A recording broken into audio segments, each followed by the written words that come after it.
बता रहा हूं कि एक बहुत बड़ी शादी हुई। उस शादी में वो शादी ना हो गई, कुआं हो गया है, क्योंकि हर रोज 8-10 सेलिब्रिटी बढ़ते जा रहे हैं ईडी के फेर में। उस शादी के चक्कर में सट्टे का खेल, फंस गए सितारे।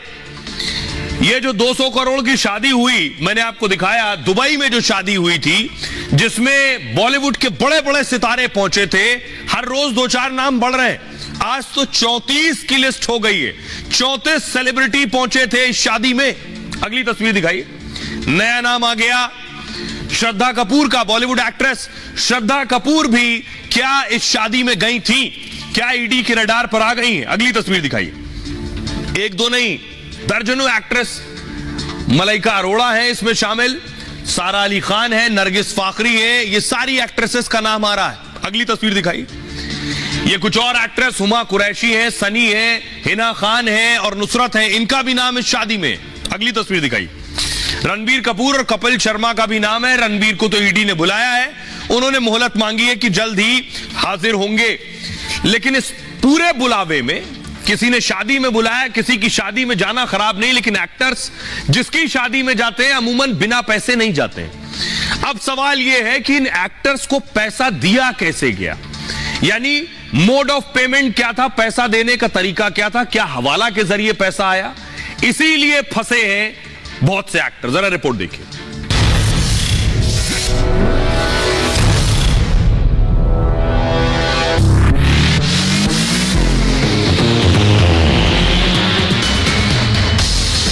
एक सट्टा किंग की शादी में डांस करना बॉलीवुड के सितारों को बहुत भारी पड़ रहा है। सट्टा किंग ने शादी में पैसे पानी की तरह बहाए, 200 करोड़ रुपए खर्च किए। सट्टा किंग की शादी और सट्टे के प्रमोशन में रणबीर कपूर से लेकर श्रद्धा कपूर तक, कपिल शर्मा तक की मुश्किलें बढ़ गई हैं। जांच एजेंसी ईडी ने बॉलीवुड के बड़े सितारों को नोटिस जारी कर दिया है। सट्टा किंग ने परफॉर्मेंस के एवज में सितारों के भुगतान में खेल कर दिया। हवाला नेटवर्क से मिले पैसों ने बॉलीवुड को ही रडार पर ला दिया है। अब आइए आपको बताऊं इसमें कौन कौन से सितारे हैं। तो बताया आपको क्या है पूरा खेल, कितना पैसा दिया गया, किसे पैसा दिया, कौन से बड़े नाम हैं, ये आप देख रहे हैं। ये वो एक्टर हैं जिनके नाम है इसमें शामिल। सट्टा किंग सौरभ चंद्राकर ने दरअसल दुबई में शादी की और बॉलीवुड शादी में बॉलीवुड के कलाकारों ने डांस किया। इसमें नुसरत भरूचा, सनी लियोनी, नेहा कक्कड़ ने परफॉर्म किया। बॉलीवुड के 34 से ज्यादा अभिनेता शादी में आए। शादी में 200 करोड़ से ज्यादा का खर्च हुआ। फिल्मी सितारों को प्राइवेट जेट से दुबई बुलाया गया था। फिल्मी सितारों को 112 करोड़ का भुगतान किया गया। दावा है कि हवाला के जरिए कैश पेमेंट किया गया। ईडी ने बॉलीवुड कलाकारों को नोटिस जारी किया है। ईडी मनी लॉन्ड्रिंग को लेकर सितारों से पूछताछ करेगी। रणबीर कपूर को ईडी रायपुर ऑफिस में आज पेश होना था, लेकिन रणबीर ने 2 हफ्तों की मोहलत मांग ली है कि 2 हफ्ते बाद आऊंगा, अभी थोड़ा व्यस्त हूं। दावा है कि रणबीर कपूर ने सौरभ चंद्राकर के एक ऐप को प्रमोट किया। फेयर प्ले नाम की ऑनलाइन बेटिंग ऐप के लिए विज्ञापन किया उन्होंने।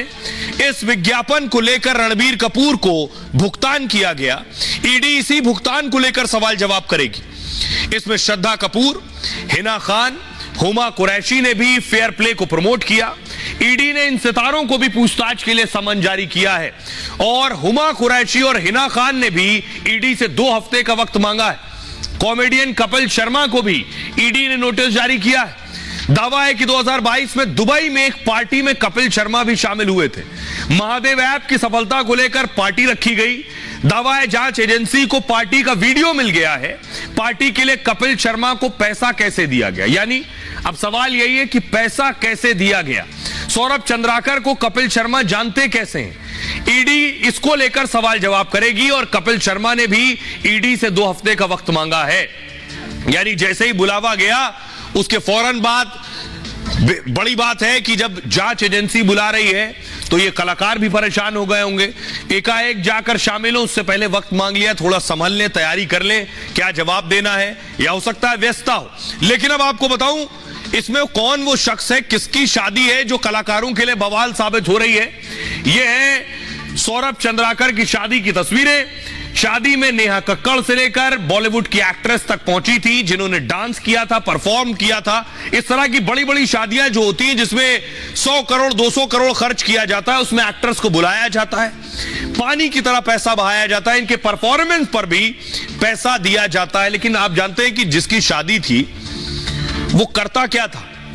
उसके पास आज 20,000 करोड़ हैं, 20,000 करोड़। लेकिन पहले भिलाई में जूस बेचा करता था। अगली तस्वीर दिखाइए, यह है उसकी जूस फैक्ट्री, और यही नाम भी था जूस फैक्ट्री का। आज यहां कोई और मालिक हो गया है, क्योंकि वो तो चला गया दुबई, 20,000 करोड़ का मालिक है। लेकिन ये जूस बेचने वाला, अगली तस्वीर दिखाइए, ये है कौन? इसकी तस्वीर मैं आपको दिखा रहा हूं, ये सौरभ चंद्राकर है, और ये इसका साथी, इसका दोस्त, इसका पार्टनर रवि उप्पल है। तो सौरभ चंद्राकर ने जूस बेचने से 20,000 करोड़ रुपए की कमाई कैसे की, पहले आपको ये बताता हूं। अगली तस्वीर दिखाई जरा। महादेव ये है किंग ऑफ ऑनलाइन वर्ल्ड, यानी जो बेटिंग ऐप है जिसमें सट्टा खेला जाता है, वो ये ऐप है।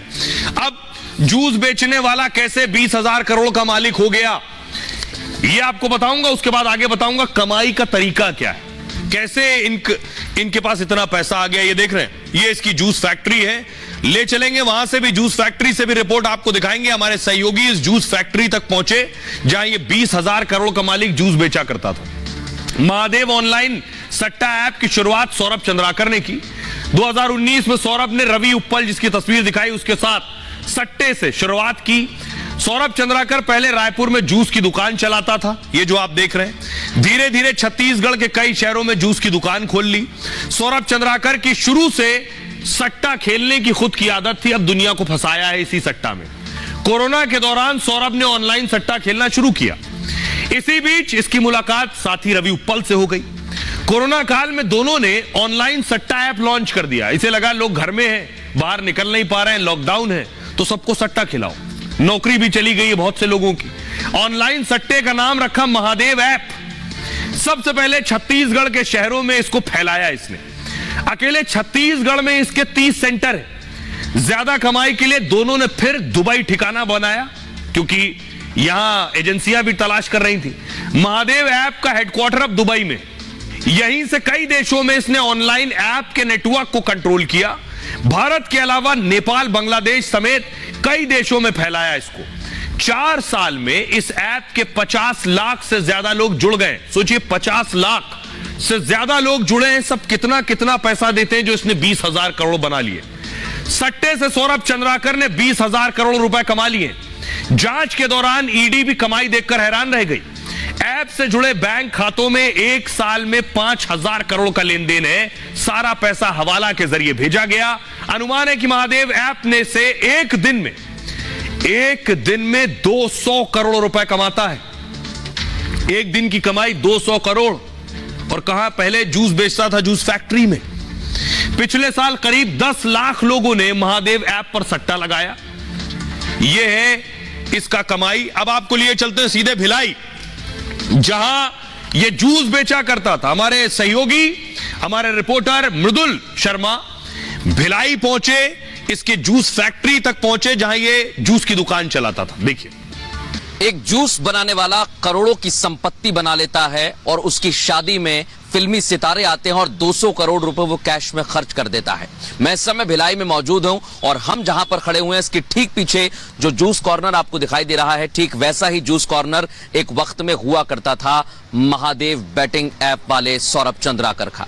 ये वो जूस कॉर्नर तो नहीं है, लेकिन इसी तरह का जूस कॉर्नर हुआ करता था भिलाई शहर में। और बताया गया कि इलाका भी यही था जहां पर एक छोटी सी जूस की दुकान थी, लेकिन जूस बनाने वाले ने महादेव बेटिंग ऐप बनाई और अपने साथी रवि उप्पल के साथ मिलकर उसने करोड़ों रुपए कमाए। अब आपको बताता हूं कि जरा कमाई कैसे हो रही है 20,000 करोड़ की। करता क्या है जो इसके ऊपर पैसों की बारिश हो रही है? देख रहे हैं कैसे हो रही पैसों की बारिश। गूगल प्ले स्टोर से महादेव ऐप डाउनलोड होता है। वो ऐप डाउनलोड कर लिया। ऐप का पूरा नाम महादेव मटका है। सेवा के लिए खुद को यूजर रजिस्टर करता है उस ऐप में। रजिस्टर के लिए अपना मोबाइल नंबर डालता है और खुद पासवर्ड और पिन डालकर आगे बढ़ सकता है उसे खेलने के लिए। अब लोग खेलते कैसे? Poker, card game, chance game, cricket, badminton, ये सब इस गेम में होता है। युवा खेलते हैं। टेनिस, फुटबॉल, लाइव गेम्स में सट्टा लगा सकते हैं। अब होता क्या है, मैंने आपको बताया 50 लाख यूजर है इसके, 50 लाख, 500 रुपए प्रति यूजर, 500 रुपए गेम में लगे। दावा है कि ऐप को इस तरीके से डिजाइन किया गया है कि जैसे ही आप ऐप डाउनलोड करेंगे, जुड़ेंगे, पहली बार सट्टा लगाएंगे अगर आप, तो फौरन जीत जाएंगे, जिससे लालच बढ़ जाए आपकी कि यार ये बहुत बढ़िया ऐप है, इसमें पैसा लगाओ, और जीत रहे हैं। जब पैसा लगाएंगे और पैसा कमाएंगे तो फिर और लगाएंगे। जीतने वाले लोग दूसरे लोगों को भी इससे जोड़ लेते हैं, कहते हैं मैंने कमा लिए, 500 लगाए थे, 2000 कमा लिए, बाकी के भी 2000 लगा दिए और जो बचा था वो भी डुबो दिया। आदत लगने के बाद लोग बड़ी रकम लगाते हैं और हार जाते हैं। इसी फॉर्मूले से महादेव ऐप से करोड़ों रुपए कमाए जाते हैं। जीत हार भी ऐप के संचालकों के हाथ में होती है। ऐप को पूरी तरह से दुबई के हेडक्वार्टर से कंट्रोल किया जाता है। यह है कमाई का जरिया, यह है तरीका। जरा सुनिए एक्सपर्ट्स क्या कहते हैं, इस तरह के सट्टे पर रोक लगाई जानी चाहिए जो फ्रॉड हो रहा है। सुनिए साइबर एक्सपर्ट पवन दुग्गल को। जहां जहां एनफोर्समेंट डायरेक्टरेट को लगता है कि ये जो सेलिब्रिटी है ये भी इन्वॉल्व है इस तरह के ऑनलाइन बेटिंग स्कैम में या इस तरह के आप कह लीजिए मनी लॉन्ड्रिंग स्कैम में, तो उन पर भी कानूनी कार्रवाई हो सकती है। तो बेसिकली शिकंजा कस रहा है, उस दिशा में फिलहाल कदम हो रहे हैं, लेकिन अभी भी बहुत शुरुआती सा दौर है। और अगर आप कोई भी इस तरह की ऐप देते हैं तो इंश्योर करें कि जो वर्तमान कानून है उसके प्रावधानों का आपका पालन होना चाहिए। और आप क्योंकि इंटरमीडिएट बन जाते हैं भारत के सूचना प्रौद्योगिकी कानून में, तो आपको भी इस तरह के मैटर के साथ कंप्लायंस करनी जरूरी होगी। अब आइए आपको बताता हूं, इस सट्टे का ऐसा कनेक्शन भी सामने आ रहा है। कैसे, ये देखिए, दाऊद इब्राहिम से लेकर आईएसआई तक महादेव ऐप के मालिक सौरभ चंद्राकर भारत में वांटेड है। सौरभ रवि उप्पल के खिलाफ गैर जमानती वारंट जारी है, रेड कॉर्नर नोटिस जारी करने की तैयारी है। सट्टेबाजी में पाकिस्तान का कनेक्शन भी सामने आया है। दावा है कि सौरभ चंद्राकर की शादी में पाकिस्तानी भी शामिल हुए। कई प्रमोटर्स का पाकिस्तान से कनेक्शन होने का दावा है। पाकिस्तान के हवाला ऑपरेटर ऐप के पैसे को डाइवर्ट करते हैं। कई देशों में पैसे भेजने के लिए पाकिस्तानी हवाला नेटवर्क का इस्तेमाल होता है। पूरे खेल में आईएसआई और दाऊद के शामिल होने की आशंका है। ईडी पाकिस्तानी कनेक्शन की जांच कर रही है। दाऊद के जरिए अंडरवर्ल्ड का पैसा भी लग सकता है इसमें। सट्टेबाजी में हमेशा से अंडरवर्ल्ड कनेक्शन रहा है। ईडी इस मामले